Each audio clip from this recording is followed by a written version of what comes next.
بسم اللہ الرحمن الرحیم۔ سامعین کرام، آپ سن رہے ہیں اردو ناول خون آشام، جس کے مصنف ہیں ایم اے راحت، اور یہ اس سلسلے کی قسط نمبر 8 ہے۔ مجھے امید ہے آپ کو میری یہ کاوش پسند آ رہی ہوگی۔ آپ نے اگر ابھی تک میرا چینل کہانی گھر سبسکرائب نہیں کیا تو ابھی میرا چینل سبسکرائب کر کے بیل آئیکن پر کلک کر دیجئے تاکہ آنے والی ہر نئی کہانی کی اطلاع بر وقت آپ تک پہنچ سکے۔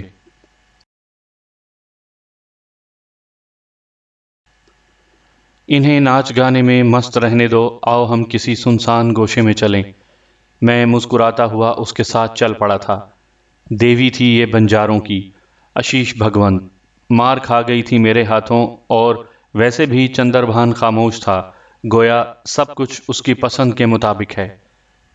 بیاس کی عقل کام کر رہی تھی۔ دوسرا دن ہوا، میں نے لاکھو رام کو تلاش کیا۔ اب بنجاروں میں مجھے ایک بہتر جگہ حاصل تھی اور ہمارے رہنے کے لیے معقول بندوبست کیا گیا تھا، اس لیے سنبھل کر کام کرنا پڑا۔ لاکھو رام بوریا بستر باندھ رہا تھا۔ میں نے اس سے کہا، کہاں جا رہے ہو لاکھو رام؟ بنجاروں کے سردار نے کہہ دیا ہے کہ اب یہاں ہمارا رہنا ممکن نہیں ہے۔ بنجاروں میں غیر بنجارے شامل نہیں کیے جا سکتے، ان کا اپنا ایک قبیلہ ہے، اور پھر ویسے بھی مہاراج ہمارا کام ہو گیا ہے۔ کمل راج کی کیا حالت ہے؟ دیکھ دیکھ کر کلیجہ منہ کو آ رہا ہے۔ رات کو تو خوب رویا تھا۔ اسے سمجھاؤ، اسے سنبھالو، بلکہ ٹھہرو، میں تمہیں بتاتا ہوں۔ آج شام سورج چھپے وہ جو کونے پر دو پہاڑی ٹیلے آپس میں ملے ہوئے ہیں، ان کے پیچھے آ جانا، میں کچھ کروں گا۔ وہ اب یہاں نہیں رکنا چاہتا مہاراج۔ جس طرح بھی بن پڑے اسے روکو، جو میں نے کہا ہے وہ بھی ضروری ہے۔ ٹھیک ہے مہاراج۔ اور اس کے بعد میں نے کچھ انتظامات کیے، حالانکہ اس ویرانے میں انسانی گزر مشکل ہی سے ہوتا ہوگا، لیکن مہادیو کا ایک مجسمہ ٹیلوں کے پاس نصب ہو جانا میرے لیے تو کوئی مشکل بات نہیں تھی۔ کمل راج نہ جانے کیسے رکا تھا، اور اس کے لیے لاکھو رام نے نہ جانے کیا کیا تھا۔ پھر جب سورج نے دور کے پہاڑوں کے پیچھے منہ چھپایا تو میں نے کمل راج اور لاکھو رام کو آتے ہوئے دیکھا، اور میں اپنے کام کے لیے مستعد ہو گیا۔ میں نے اپنا بدن ایک دور کے پہاڑی ٹیلے پر چھپا دیا تھا، اور خود مہادیو کے مجسمے کے پاس بے جسمی کے عالم میں موجود تھا۔ لاکھو رام خود بھی چاروں طرف نگاہیں دوڑاتا ہوا اس طرف آ رہا تھا۔ اصل میں وہ نہیں جانتا تھا کہ میں نے اسے کیوں بلایا ہے۔ ضروری بھی نہیں تھا اسے بتانا، بس ایک بات میرے ذہن میں آئی تھی اور میں نے اس پر عمل کر ڈالا تھا۔ لاکھو رام ٹیلوں کے عقب میں پہنچ گیا۔ مذہباً وہ بھی کٹر تھا، اور جیسے ہی مہادیو کے مجسمے پر اس کی نظر پڑی وہ ٹھٹک کر رک گیا اور پھر ڈنڈوت کرنے لگا۔ کمل راج نے بھی مہادیو کے مجسمے کے سامنے ہاتھ جوڑ کر گردن جھکا دی اور جے مہادیو کی گردان کرنے لگا۔ لاکھو رام ادھر ادھر دیکھ رہا تھا، اور اس سے پہلے کہ اس کا ذہن کسی اور جانب بھٹکتا، میں نے بھاری آواز میں کہا، کیا ہمارے سوا اور کوئی بھی ایسا ہے لاکھو رام جو تیرے اور کمل راج کے من کو شانت کر سکے؟ دونوں شدت حیرت سے اچھل پڑے۔ انہوں نے آنکھیں پھاڑ پھاڑ کر چاروں طرف دیکھا، پھر ان کے بدن پر کپ کپی طاری ہو گئی۔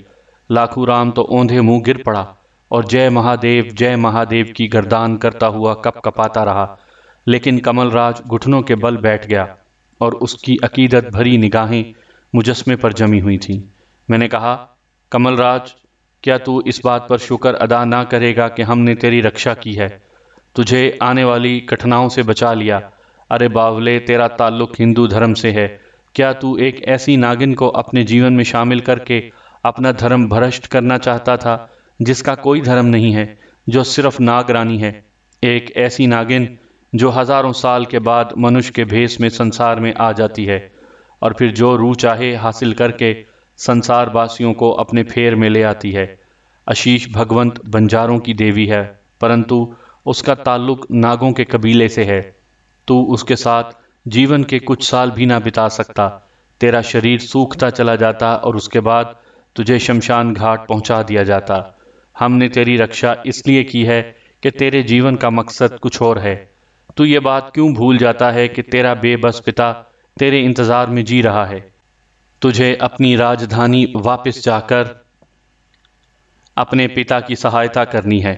تیرا یہ داس جس نے سارا جیون تیرے لیے دان کر دیا ہے، اسی لیے جی رہا ہے کہ اپنے مہاراج کی راجدھانی انہیں واپس دلوائے۔ کمل راج، تیرے من کو شانتی ملے گی، تیرا من تیرے ہی جیسی ایک اپسرا شانت کرے گی۔ پر اس سمے جب تو اپنی راجدھانی کا راجا ہوگا، اپنے جیون کے سارے راستے اسی طرف موڑ دے اور اپنا مقصد حاصل کرنے کے لیے اپنے اس داس کی کہی ہوئی باتوں سے اتفاق کر۔ تو نے ہمیں مجبور کر دیا کہ ہم منش کی آواز میں بولیں۔ تو سمجھ گیا ہوگا کہ ہمیں کیوں یہ روپ دھارن کرنا پڑا۔ اس کے بعد میں خاموش ہو گیا۔ میں نے کمل راج کے چہرے پر نمایاں تبدیلیاں دیکھیں اور محسوس کیا کہ آہستہ آہستہ اس کے چہرے کی اڑی ہوئی رنگت واپس آ رہی ہے اور وہ بحال ہوتا جا رہا ہے۔ لاکھو رام کے بدن کی کپ کپاہٹ بھی دور ہو گئی تھی، لیکن جے مہادیو کی گردان مسلسل جاری تھی۔ وہ سوچ بھی نہیں سکتا تھا کہ مہادیو مہاراج اس طرح ان کے من کو شانت کرنے کی کوشش کریں گے۔ اس کے بعد میرا وہاں رکنا بے مقصد ہی تھا۔ میں واپس بنجاروں میں آ گیا۔ زیادہ دیر نہیں گزری تھی کہ لاکھو رام اور کمل راج بھی وہاں پہنچ گئے۔ بنجاروں کی بستی میں اب انہیں اچھی نگاہوں سے نہیں دیکھا جاتا تھا۔ چنانچہ بنجاروں کے سردار نے کچھ کہنا چاہا، لیکن لاکھو رام نے ہاتھ اٹھا کر کہا، نہیں مہاراج، ہم آپ کے بیچ رکنے نہیں آئے، بس چتر پمبتر مہاراج کے چرن چھونے آئے ہیں۔ ہمیں چتر پمبتر جی کے چرن چھو لینے دیں، واپس چلے جائیں گے۔ میں خود ہی ان کے سامنے آ گیا تھا۔ کمل راج ہاتھ جوڑ کر میرے پیروں پر جھکا تو میں نے اسے شانوں سے پکڑ کر سیدھا کر دیا، اور میں تو اس بات پر شرمندہ ہوں مہاراج کہ آپ کو وہ سبھاؤ نہ دے سکا جو آپ کا حق ہے۔ لگتے تو آپ شروع ہی سے مجھے مہاتما تھے، لیکن آپ مجھ پر اتنا بڑا احسان کریں گے سپنے میں بھی نہیں سوچا تھا۔ جے ہو آپ کی مہاراج، بھگوان آپ کو سکھی رکھے۔ اس کے بعد وہ کمل راج کا ہاتھ پکڑ کر بنجاروں کی اس آبادی سے باہر نکل آیا۔ اس سے زیادہ اس کا پیچھا کرنا میرے لیے بیکار تھا، بس اور کچھ نہیں کر سکتا تھا میں نے بنجاروں میں رہ کر ذرا انسانوں کو سمجھنا تھا۔ یہ کام کافی حد تک تو ہو گیا تھا، تھوڑا بہت اور کرنا چاہتا تھا، اور اس کے بعد یہ جھوٹی دیوی جو سنتھا کے نام سے مشہور تھی، ذرا اسے بھی دیکھنا تھا۔ غرض کہ میں ان لوگوں کے جانے کے بعد سنتھا کی تلاش میں بھٹکنے لگا۔ دن کی روشنی میں وہ کبھی کبھی ہی بنجاروں کے بیچ نظر آتی تھی۔ میں جانتا تھا کہ وہ کہاں رہتی ہوگی۔ اب اتنا بھی باولا نہیں تھا کہ اس کی اصلیت نہ سمجھ پاتا۔ ناگرانی یا تو ناگوں کے درمیان رہتی ہوگی یا پھر کسی ایسے بل میں آرام کرتی ہوگی جو انسانی نگاہوں سے دور ہو۔ اپنی دانست میں اس نے مجھ پر قبضہ جما لیا تھا، لیکن میں نے بس اسے دلچسپی کی خاطر ہی اپنا ساتھ دیا ہوا تھا۔ بنجاروں کے درمیان میری اس طرح خاطر مدارات ہوتی تھی کہ مجھے کوئی پرواہ نہیں تھی۔ وقت بخیر خوبی گزرتا رہا اور میں خوش تھا۔ پھر بنجاروں نے یہاں سے ڈیرے اکھاڑ دیے۔ میں نے سنتھا سے کہا، یہ بنجارے یہاں سے کہاں جائیں گے؟ سارا سنسار ان کا ہے، دھرتی کا کوئی بھی ٹکڑا ان کے ڈیرے کے لیے کافی ہے۔ بھٹکتے رہتے ہیں یہ، جب ان کے پاس کھانے پینے کی اشیاء ختم ہو جاتی ہیں تب یہ بستیوں میں جاتے ہیں، ناچ گانے کرتے ہیں، کھیل تماشے دکھاتے ہیں، پیسہ بٹورتے ہیں اور چیزیں خریدتے ہیں، اور پھر وہاں سے آگے بڑھ جاتے ہیں۔ یہی ان کا جیون ہے۔ اب ضرور یہ کسی آبادی کا ہی رخ کریں گے۔ ٹھیک ہے، مگر تو ان کے ساتھ کیوں لگی رہتی ہے؟ تیرے لیے تو سنسار میں اور بھی بہت کچھ ہے۔ ہاں ہے، لیکن میں انہی کے نام سے منسوب ہوں، انہی میں دیویوں کی طرح پوجی جاتی ہوں، اور میرا پورا پریوار انہی سے منسوب رہا ہے۔ میں نے کبھی کہیں اور جانے کے بارے میں سوچا بھی نہیں۔ پریوار کی بات میری سمجھ میں نہیں آئی۔ میں نے کہا، میرے قبیلے کے لوگ انہی کے بیچ رہتے چلے آئے ہیں، ان کے اپنے رسم و رواج ہیں، یہ سمجھتے ہیں کہ دیوی پرگٹ ہوتی ہے، اس کا ملاپ کسی منش سے ہو جاتا ہے اور اس کے بیچ کوئی دوسری دیوی آ جاتی ہے، پر ایسا نہیں ہوتا۔ ہزاروں سال سے میں ہی یہ کھیل کھیل رہی ہوں۔ بنجاروں کے کٹم بدلتے رہتے ہیں اور وہ بے وقوف یہی سمجھتے ہیں کہ دیوی بھی بدل گئی۔ ایسا نہ ہو تو پھر ان کا خیال بدلنے لگ جائے، سو میں یہ کرتی ہوں۔ بڑی چلتر ہے تو، میں نے ہنستے ہوئے کہا۔ جو کچھ بھی ہوں تمہاری داسی ہوں۔ تم نے میرا جیون اپنی مٹھی میں بھر لیا ہے، وہ دل ربائی کے انداز میں بولی۔ کم بخت نے حسن و جمال تو ایسا اختیار کیا ہوا تھا کہ حسن و جمال سے نا آشنا ہونے کے باوجود میں اسے پسند کرنے لگا تھا۔ میں نے اس سے کہا، پر ایک بات تو بتا، جیسا کہ تو نے کہا کہ تیرا جیون تو ہزاروں برس کا ہے، پر وہ منش جو تیرے من پسند ہوتے ہیں تیرے ساتھ کتنا جیون بتا لیتے ہیں؟ بس جتنا ان کا جیون ہوتا ہے، پر تم اس کی چنتا کیوں کرتے ہو؟ تم میرے ساتھ ہمیشہ ہی رہو گے۔ وہ کیسے؟ میں نے سوال کیا۔ اس کا جواب میں تمہیں ابھی نہیں دوں گی، اور جلدی بھی نہیں ہے، وہ گول مول سے انداز میں بولی، مگر میں اس کا مطلب سمجھ گیا تھا۔ وہ ناگن بس اس طرح اپنے حسن پسندوں کے ساتھ وقت گزارتی ہوگی، اور جب وہ قدرتی طور پر زندگی سے محروم ہو جاتے ہوں گے تو پھر یہ کوئی نیا کھیل شروع کر دیتی ہوگی۔ لیکن اس بار یہ کھیل اسے مہنگا پڑا تھا۔ میں تو خود طویل عمر رکھتا تھا اور نہیں جانتا تھا کہ یہ عمر آگے کتنی ہے۔ یہ حقیر سی ناگن بھلا میرا کیا ساتھ دے سکتی تھی، لیکن اس کے ساتھ وقت گزارا جا سکتا تھا۔ میری زندگی میں اور کوئی مشغلہ تو تھا نہیں۔ نہ جانے کتنا وقت چندر بھان کے اشاروں پر گزارا تھا۔ بس عقل اور طاقت کے حصول میں اب انسانوں سے شناسائی ہوئی تھی، ان انسانوں سے جنہیں طویل عرصے سے بھول چکا تھا۔ سنتھا بھلا میرے لیے کیا اہمیت رکھتی تھی؟ سنتھا جیسی لاکھوں ملیں گی آنے والے وقت میں، لیکن ماحول سے تھوڑی سی واقفیت ہو جانی چاہیے، اور اس دوران میرا زیادہ تر وقت اسی میں گزر رہا تھا۔ بنجاروں کا ٹولہ محدود تھا اور ان کے مزاج بھی محدود، بس ایک ہی انداز میں سوچنے اور چلنے کے قائل تھے۔ اب یہ ان کا اپنا معاملہ تھا کہ وہ کس کی پوجا کرتے ہیں۔ مجھے بھلا کیا پڑی تھی کہ انہیں کوئی مذہب بتانے کی کوشش کرتا یا کہتا کہ یہ خوبصورت ناگن جسے وہ دیوی جانتے ہیں اور اشیش بھگونت کہتے ہیں کچھ بھی نہیں ہے۔ میرے دو ہاتھوں کی جنبش اس کے گردن مروڑ کر اسے ہمیشہ کے لیے ختم کر سکتی ہے، لیکن بھلا مجھے کیا پڑی تھی کہ ان تمام فضولیات میں پڑتا۔ وقت گزرتا رہا، بنجاروں نے یہاں سے بھی ڈیرے اٹھا دیے تھے۔ لاکھو رام اور کمل راج اپنے راستے پر چل پڑے تھے، اور جیسا کہ میں آپ کو بتا چکا ہوں کہ مجھے اس سے بھی دلچسپی نہیں تھی کہ کمل راج کو اس کا راج کیسے واپس ملتا ہے، وہ اپنے باپ کی گدی کیسے حاصل کرتا ہے۔ یہ دنیا والوں کے کھیل تھے، اور ابھی مجھے ایسے کھیل دور دور تک نہیں کھیلنے چاہیے تھے۔ میں تو ذرا اس کھوئے ہوئے وقت کو تلاش کر لوں جو میری زندگی سے دور ہٹ گیا تھا، سو میں اس میں مصروف رہا، لیکن یہ جانتا تھا کہ انسانوں کی بستیاں تلاش کرنے کے لیے انسانوں ہی کا سہارا درکار ہے، اور اس وقت یہ بنجارے میرے لیے تھوڑے سے رہبر بن سکتے تھے، سو میں انہی کے ساتھ چل پڑا۔ عزت و احترام، عیش و آسائش، بھلا اس سے زیادہ اور کیا درکار ہوتا ہے کسی ذی روح کو؟ اور میں اس سے منحرف نہیں تھا کہ جو کچھ بھی بن چکا ہوں، اس کے باوجود اسی دنیا میں رہنے والا ایک انسان ہوں، اور انسانی ضروریات میری زندگی سے وابستہ ہیں۔ بنجاروں کا یہ سفر جاری ہو گیا، اور اس کے بعد ایک بار پھر انہوں نے ایک جگہ قیام کر لیا۔ میں نے ان بلندیوں سے اس آبادی کو دیکھا جو بہت وسیع و عریض تھی۔ اس کے بارے میں میرے دل میں تجسس پیدا ہو گیا تھا۔ میں نے پہلے دور ہی دور سے اس کا جائزہ لیا۔ بنجاروں نے اپنے ڈیرے لگا لیے تھے اور بستی میں کھیل تماشے شروع کر دیے تھے۔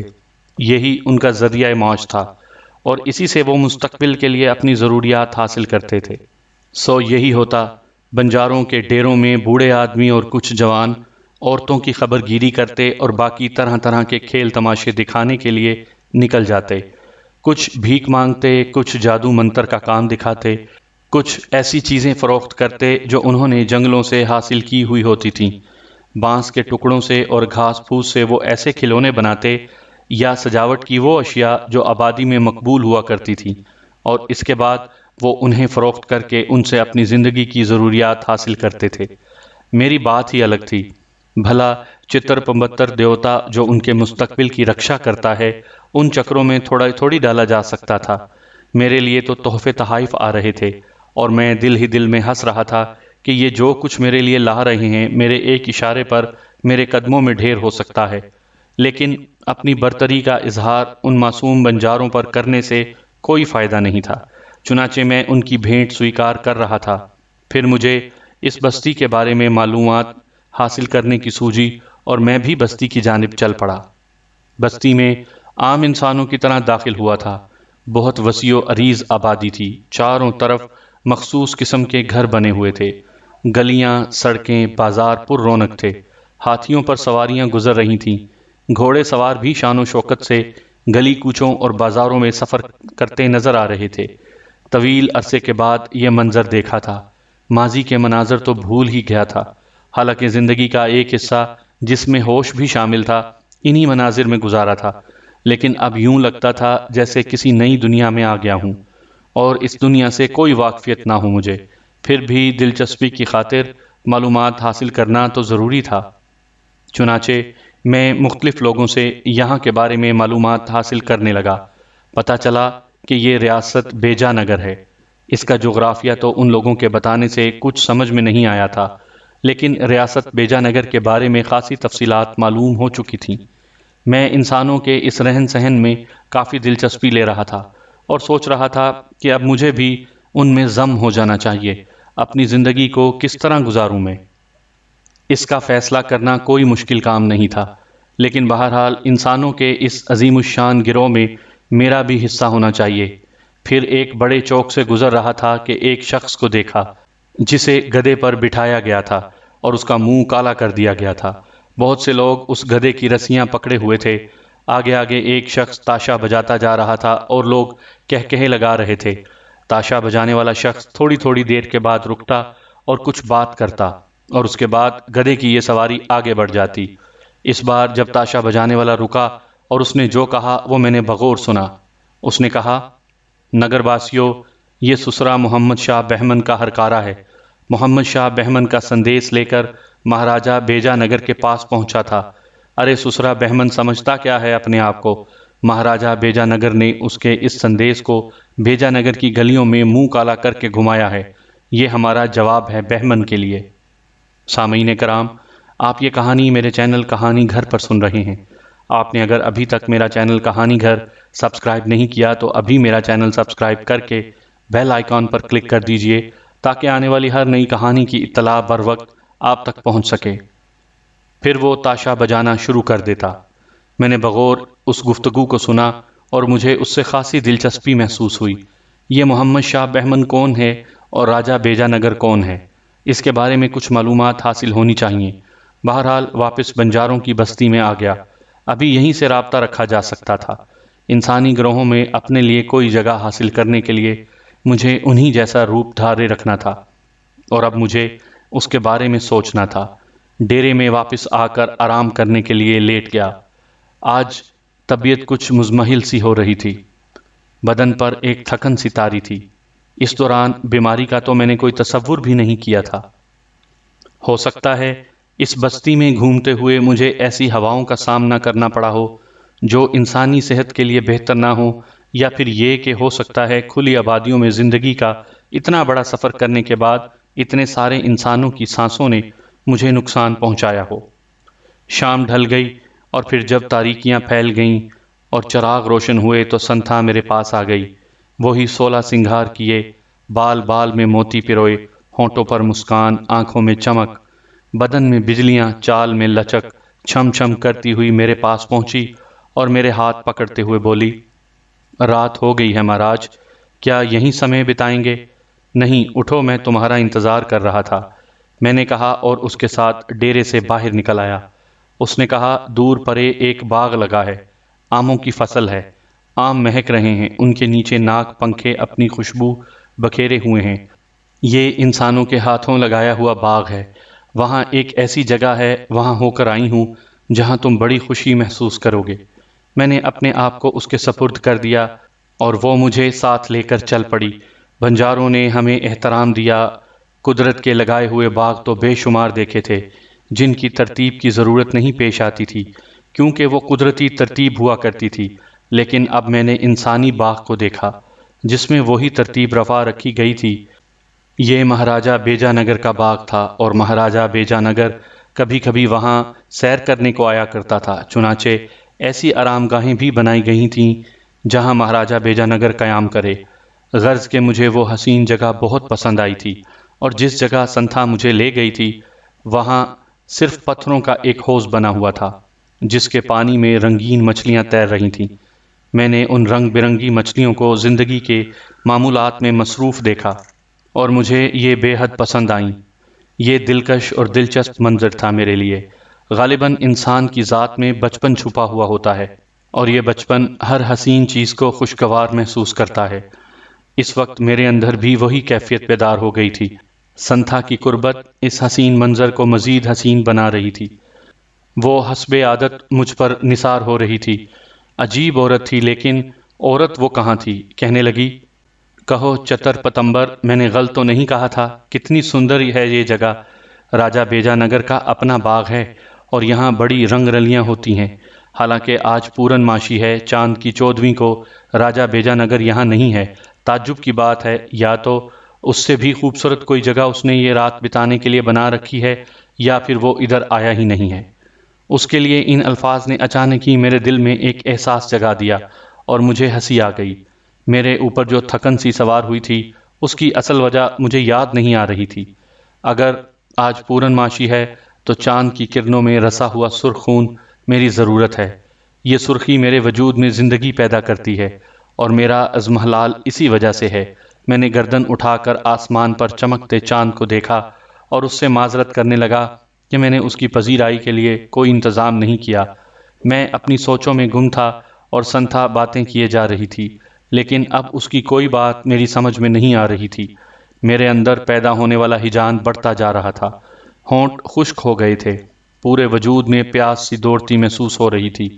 میں نے گرسنا نگاہوں سے ادھر ادھر دیکھا، کوئی کمبخت نظر آ جائے جو میری ضرورت پوری کر دے، لیکن اطراف اس طرح سنسان پڑے تھے جیسے وہاں کسی انسان کا گزر ہی نہ ہو۔ میں نے بے چینی سے سنتھا کی طرف دیکھا تو سنتھا مسکرا کر بولی، میں سمجھ رہی ہوں تمہارے من میں کیسے جوار بھاٹے اٹھ رہے ہیں، میں بھی تمہارے لیے اتنی ہی بے چین ہوں۔ آؤ چندرما کے سائے تلے جیون کی سب سے بڑی خوشی سے لطف اندوز ہوں۔ وہ میرے نزدیک آ گئی، چاند کی طرح چمکتی ہوئی عورت، لیکن اس وقت وہ میری طلب نہیں تھی۔ میرے وجود میں امڑتی ہوئی پیاس دنیا کی ہر شے کو نظر انداز کر رہی تھی۔ میری نگاہ اس کے سفید سراہی دار گردن پر پڑی، موم جیسی جلد کے نیچے سرخ خون کی روانی، آہ کتنی سرخی ہے اس خون میں، اور کیسا دلکش میٹھا اور لذیذ خون ہوگا اس کا۔ سنتھا میری نگاہوں کے مفہوم کو کچھ اور ہی سمجھی، اور اس نے وہی عمل دہرایا جس سے وہ میری توجہ حاصل کر سکتی تھی۔ میں اس کے وجود کی سفیدی کو اپنے نقطہ نگاہ سے دیکھنے لگا۔ اس بدن میں خون کی کتنی مقدار ہوگی؟ میرا زاویہ بالکل ہی مختلف تھا۔ پھر جب وہ شدت جذبات سے مغلوب ہو کر میرے بہت قریب آ گئی تو میں نے اپنے دونوں ہاتھوں سے اس کے شانوں کو گرفت میں لے لیا اور اس نے آنکھیں بند کر لیں۔ وہ میرے ہونٹوں کے لمس کو اپنی گردن پر محسوس کر کے سرشار ہو گئی اور اس کی تیز تیز سانسیں بھی ابھرنے لگیں، لیکن اب میرا چہرہ چتر پتمبر کے چہرے سے مختلف ہوتا جا رہا تھا۔ اگر اس کی آنکھیں کھلی ہوتیں تو یقیناً وہ اپنے بچاؤ کے لیے کوئی عمل کرتی، لیکن میرے مڑے ہوئے ہونٹ اور نکیلے دانت اس کی آنکھوں میں نہ آ سکے۔ ہاں، جب میرے دانتوں کی چبھن اس نے اپنی گردن پر محسوس کی تو چونک کر آنکھیں کھول دیں، لیکن اس کے ساتھ ہی میرے تیز کیلوں جیسے دانت اس کی گردن کی گہرائیوں میں اتر گئے تھے۔ اس کے حلق سے دلخراش چیخ نکلی اور اس نے تڑپ کر میری گرفت سے آزاد ہو جانا چاہا، لیکن اب بھلا یہ کیسے ممکن تھا؟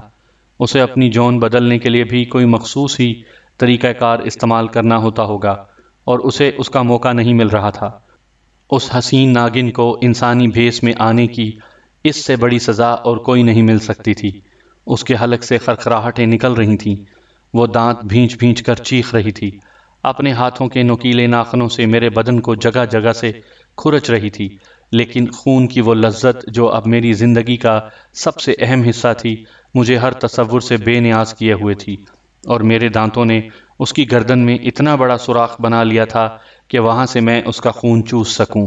خون کے بڑے بڑے گھونٹ میرے حلق کی نالی سے ہوتے ہوئے معدے تک پہنچ رہے تھے اور اس کے بدن میں سفیدی دوڑتی جا رہی تھی۔ وہ اپنی ہر کوشش میں ناکام ہو چکی تھی، لیکن اب بھی ہاتھ پاؤں مار رہی تھی۔ یہ دوسری بات ہے کہ وقت نکل چکا تھا اور میری اپنی خواہش پوری ہوتی جا رہی تھی۔ میرے وجود میں توانائیاں دوڑ رہی تھیں اور ایک نشے کی سی کیفیت مجھ پر طاری تھی، لیکن جوش میں کوئی کمی نہیں ہوئی تھی۔ پھر جب میں نے اس کی گردن سے ہاتھ ہٹائے تو میری پیاس بجھ چکی تھی۔ اس میں البتہ زندگی باقی تھی، چنانچہ میرے ہٹنے کے بعد وہ اپنے بدن کی باقی قوت کو استعمال کرتے ہوئے زمین پر لوٹنے لگی۔ اس نے کئی کروٹیں بدلیں، غالباً اس کا دماغ اب بھی کام کر رہا تھا۔ تب میں نے اس کے بدن کو پتلا ہوتا ہوا محسوس کیا، اس کے جسم سے خارج ہونے والا دھواں اس کے بدن کے حجم کو کم کرتا جا رہا تھا۔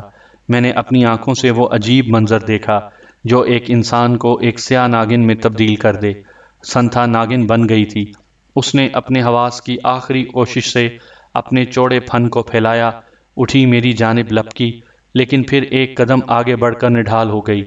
بے خون کا جسم بھلا اب اتنی قوت کہاں رکھتا تھا کہ وہ لپک کر مجھے کاٹ لے، اور پاگل تھی وہ۔ حیران تھی اس بات پر کہ لاکھو رام کا زہر کس نے چوسا، اور وہ جس کی سانسوں میں زہر تھا اسے ختم کرنے میں ناکام کیسے ہوئی۔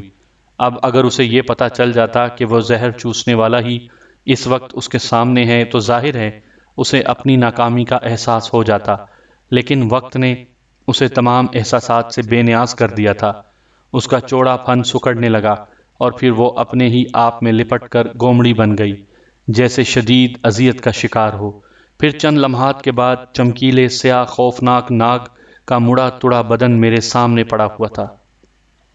میں نے کھڑے ہو کر پلکیں جھپکائیں، آنکھوں کو بند کر کے 2-4 جھٹکے دیے اور اپنے بدن میں توانائیوں کا ذخیرہ لیے ایک قدم آگے بڑھا۔ ایک زوردار ٹھوکر مار کر اس کے جسم کو بہت دور پھینک دیا اور پھر وہاں سے آگے بڑھ گیا۔ اس حسین جگہ تنہائی میں کوئی لطف نہیں تھا۔ اب مجھے بنجاروں کا ساتھ چھوڑنا پڑے گا، اور ویسے بھی میں ان سے بد دل ہو گیا تھا۔ باغ کا ایک دوسرا گوشہ منتخب کر کے میں ایک درخت کے نیچے جا لیٹا۔ وہ انوکھا کیف و سرور، وہ حسین نشہ جو اس وقت میرے وجود کو سرشار کیے ہوئے تھا، مجھے سو جانے پر مجبور کر رہا تھا۔ میں آنکھیں بند کر کے گہری نیند سو گیا۔ اس عمل سے گزرنے کے بعد دل و دماغ کی کیفیت ہی مختلف ہو جاتی تھی۔ بالکل ایسا لگتا تھا جیسے نیا جنم لیا ہو۔